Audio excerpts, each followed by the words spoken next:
Hi, my name is Daniel Trush. And I'm Ken.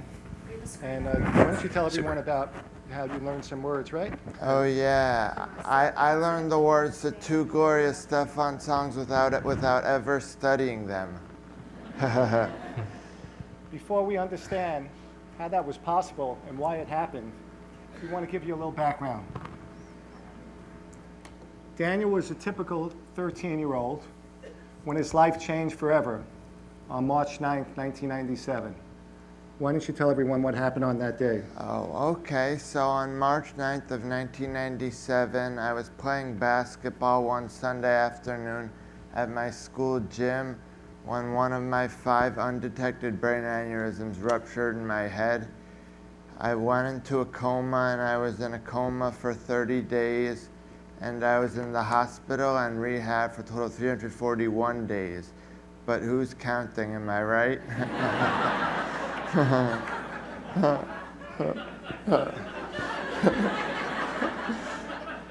On the second night, the doctors woke me up at the hospital, and they said, your son has gone from bad to worse. He's not going to make it.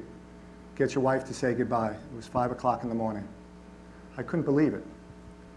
I went into his room, and I just looked at him, and it looked like it was a beautiful, beautiful sculpture that had just broken into a million pieces. I sat there for about a half an hour,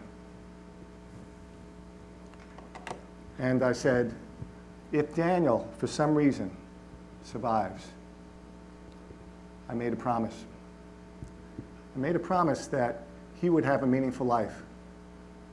I made a promise that our family would stick together and have meaningful lives. And I promised that our family would make a meaningful contribution to the community. I went home thinking that was the last time I was going to see Daniel. And I got my wife. We came back. I thought he was going to be gone from the room, or perhaps a sheet over him. Miraculously, he was still there. Yes, he was still tied up with all these lines in him, and he was on a respirator. But he was alive. He was alive. That began a long journey. Like Daniel said, he was 30 days in a coma. Now, if you have a loved one, if you could just imagine sitting next to that loved one and just watching them for 30 days with no movement. That's what it was like for my family and I. We sang to him, we wrote, we read books, and we spoke to him. And then we started playing music. And we played these 2 Gloria Estefan songs. Hey, they're coming up again. Reach, and I'm not giving you up. And tell them what happened. Oh yeah, after I came out of my coma, I knew all of the words to those 2 songs. It's true. Yeah? And after those 30 days, it's not like when you wake up from a coma, right? It's not like in the movies we wake up all of a sudden and you're like, what happened to me? It's a very slow and gradual process.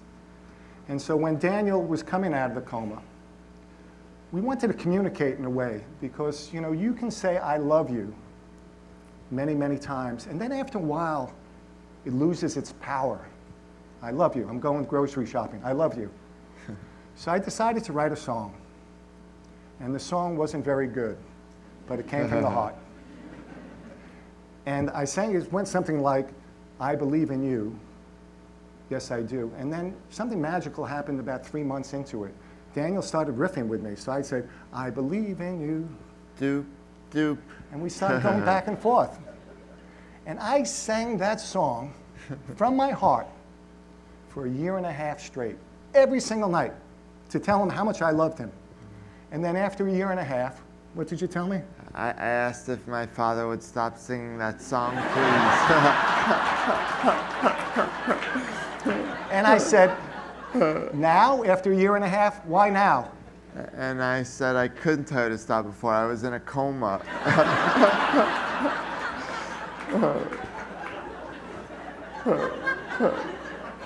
So Daniel came home. In February 1998, he came home. And it was wonderful to have him home again because remember, his bed was empty for that whole year. And he was different, and our family was different. My wife, Nancy, was always very supportive and appreciated everything that Daniel did. All the little steps that he took, when he moved his finger, when he said words.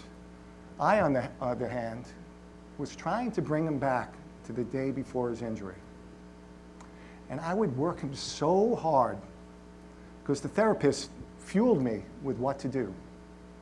And so I would say, Daniel, bring your right foot through. And then one day he had this really sad look on his face, which is not often with Daniel. And he said something that I never forgot.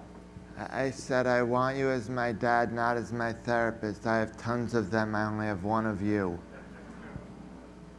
And that changed our relationship forever. He wanted me to accept him, the new Daniel. And ever since that day, it's been magical.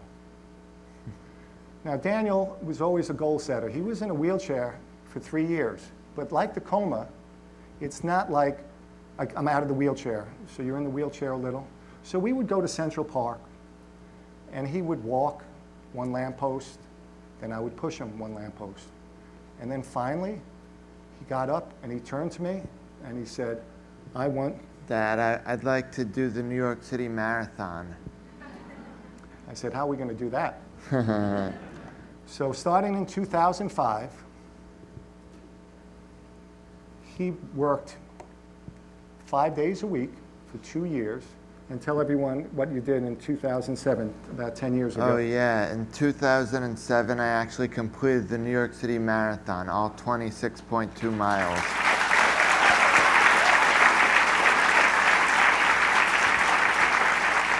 Thank you all so much. And there was a mantra that he used throughout his recovery. Do you want to tell everyone? Sure. So the mantra I used is mile by mile, it's a trial. Yard by yard, man, it's hard. Inch by inch, it's a cinch.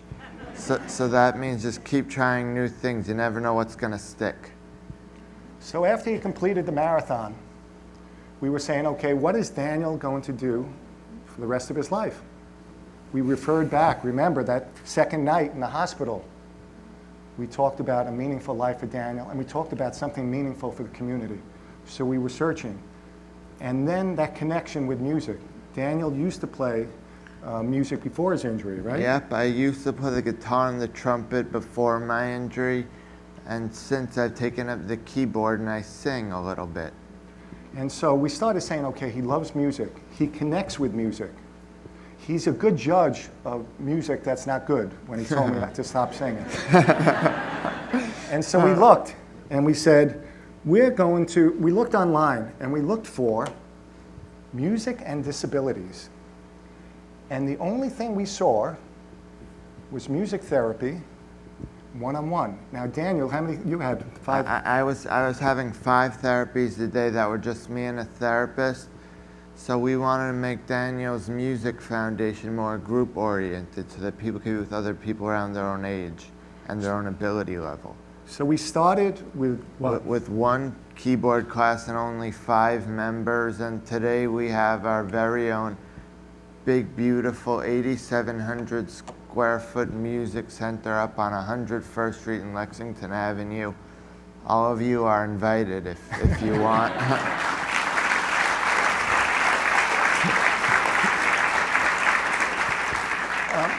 Please email or call before you come. Yeah. So in our center, we give group lessons. We give field trips to schools. We have private lessons. But what we're trying to do is 2 things. Obviously, music. Music is so powerful, right? We learn that with Daniel. We learn it with our musicians every day. And we want to build a bridge. We want to build a bridge between our community, the community we serve, and the general public. And music is that universal language. So we run 6 days a week. And our goal, if you broke it down, our goal would be to have our musicians be called just that, rather than disabled musicians. Everyone is just a musician, and that's what we're hoping for. Today, we still have a lot of music in our lives, Daniel and I. I don't sing as much, but we use it when we work out. We use it, obviously at the center all the time. And recently, we were working out in our apartment, and we were blasting the music, and a rap song came on. And we were both singing the rap song, and at the end of it, I said, Dan, I was teasing him. I said, Daniel, I really think I missed my calling. I should have been a rapper.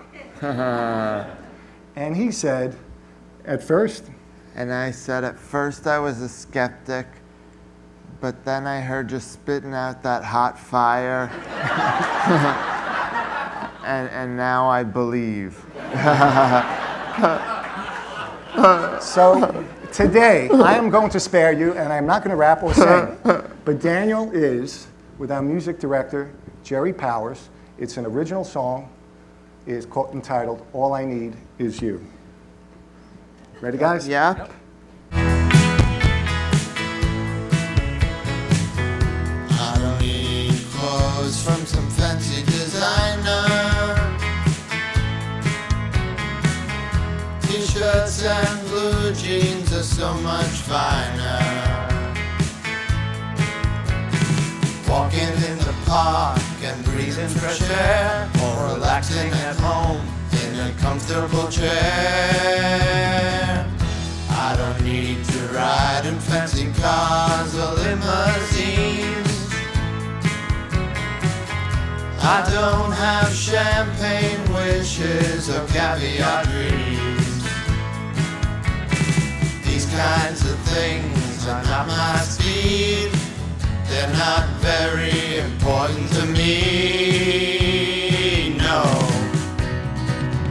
I'm so happy to be where I am, 'cause I know it's a part of the plan.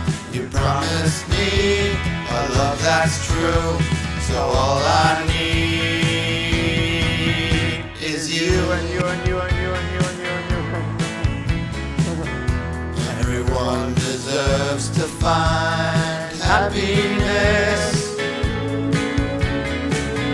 It's so much more important than wealth or success.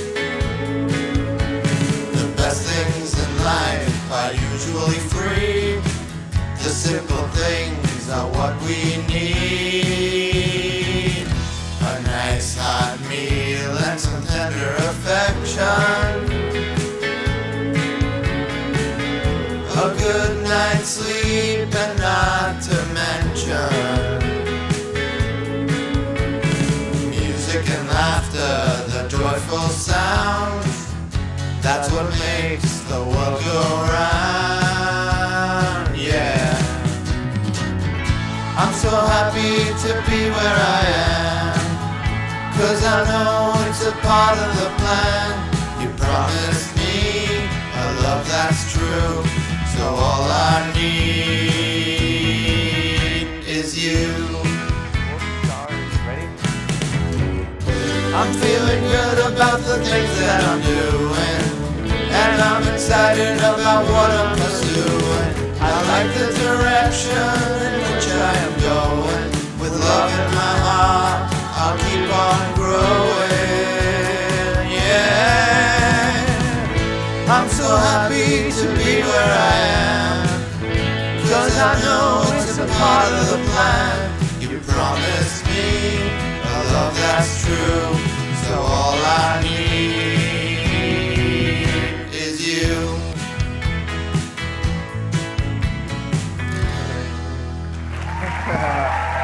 Thank you so much, Jerry. That was great.